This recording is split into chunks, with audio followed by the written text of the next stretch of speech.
Atlantic City Boxing Hall of Fame weekend, joined by the former Bantamweight champion of the world, the Cincinnati Kid, Tim Austin, former Olympian. We're in Olympic year, so we got to mention that. Tim, how you doing?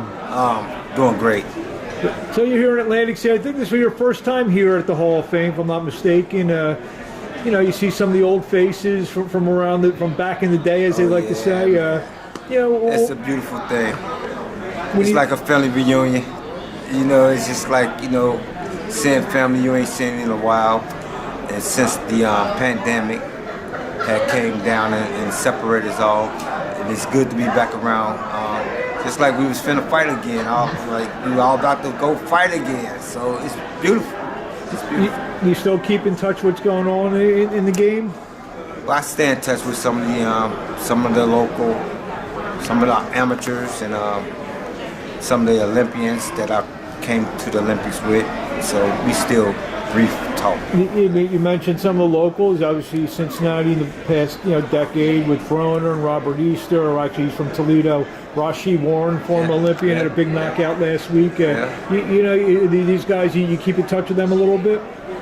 Well, Duke Reagan just won the silver medal.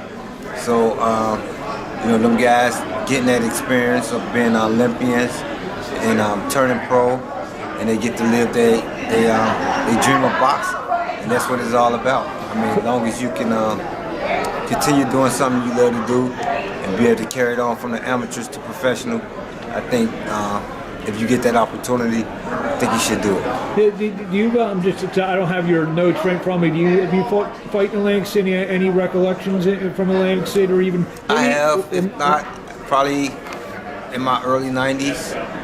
If not, it's a possibility. You know, I have. Talk about your career highlights. What comes to mind if I said, you know, give me the one or two nights you most remember in your career?